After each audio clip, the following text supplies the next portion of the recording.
find the problem. He tried to pay his way into a lifestyle. Isn't that what we're doing with health? You hear about the latest variant in Amazon, and everybody's running out to get an acai drink. Right? The newest fitness class, so I like it now. Nothing wrong with these fitness classes. There are benefits. They help you in so many ways. But we hear about the newest one. I haven't been working out in maybe 3 months. I'm going to go to this one, but in 2 months I'm done. We don't ever think that, but subconsciously it happens.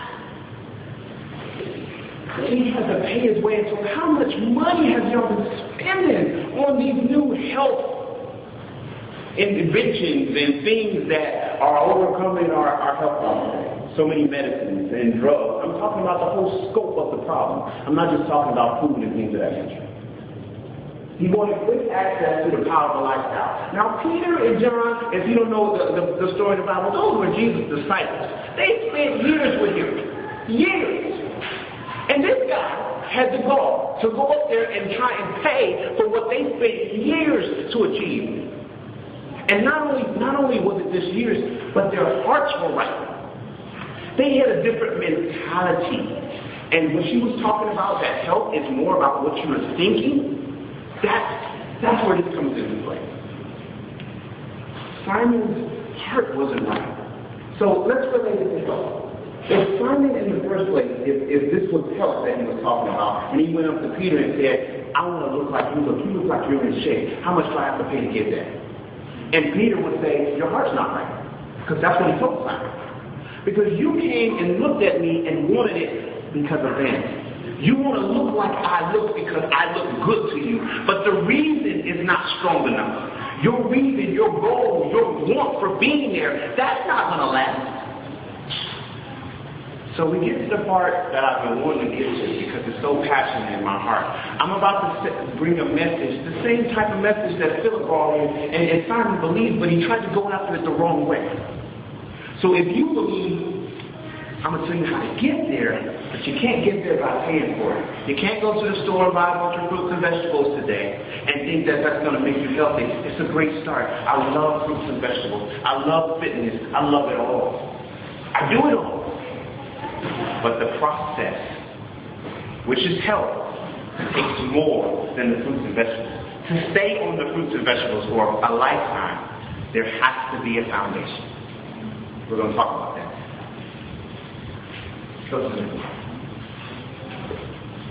Health is an issue of the heart.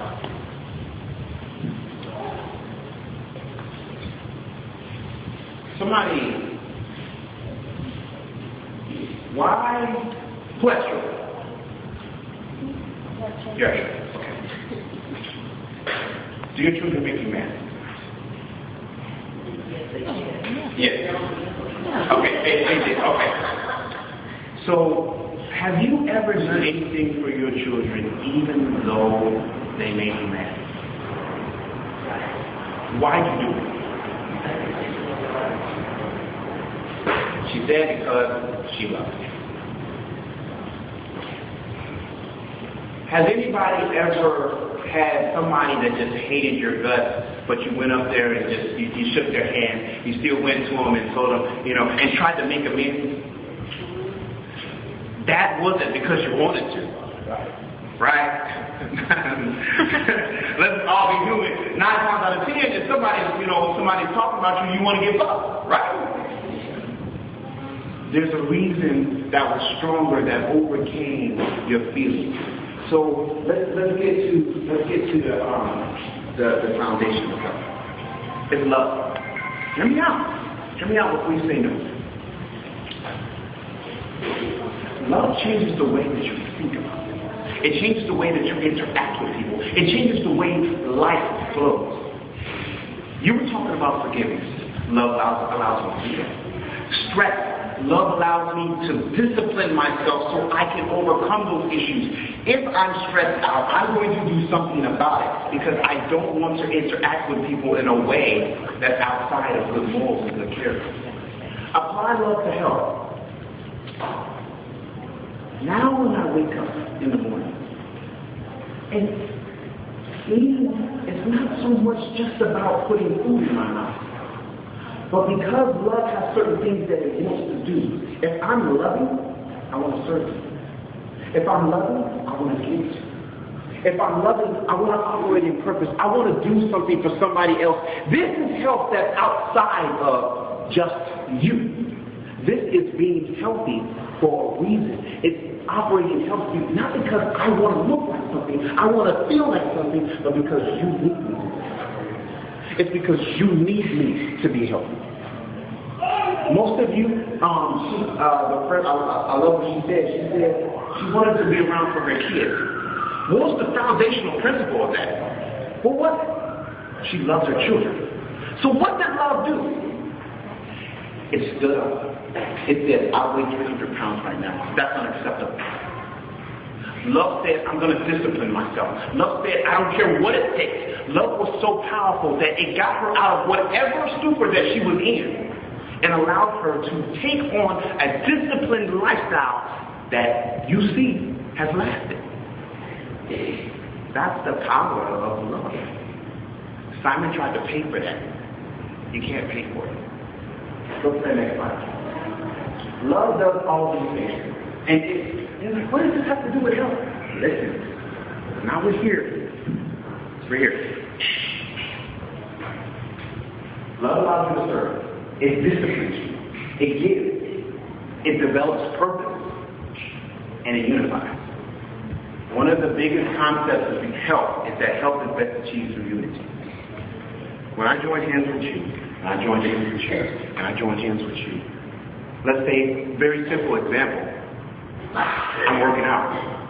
How much easier it is to work out with people than it is by ourselves? Why are fitness groups so important? Because the accountability is there.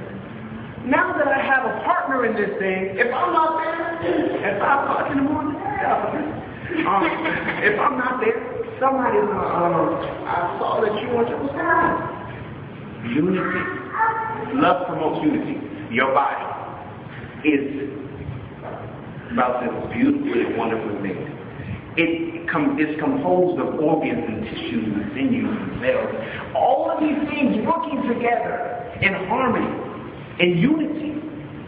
But things come against the unity to try and break it down. Those are the cogs in the system. But there's a barrier that stands between those things. That would be the foundation that you're standing on. That's love. Because things will come against you and they will come against your health. The want and desire to eat healthy has been taken out of our communities. You saw that in the slide. The want and desire to be healthy despite the news and stuff. Our actions are saying that we do not care. That's what those slides have said. I'm giving you a stronger reason, a better motivation, something that will last you for your entire lifespan. So if I put my health and my reason for being healthy, I want to say my motive for being healthy on this foundation of love. Now everything changes. My whole mindset is renewed. And that's the key. Renewing your mind. If now I want to do this because I love you, I want to serve you, I want to give something to you, I want to be purposeful in life, I have something I'm called to do, that is something that will last. Forever and a day, it will always be in my mind. I need to do this, not because I want to look good, but because I want to be there for somebody else. We're talking about health. It's talking about loving through your health. Now health becomes the love that you demonstrate to other people. Isn't that a whole different type of way of thinking about it? Isn't that completely different than what we've been taught? It is.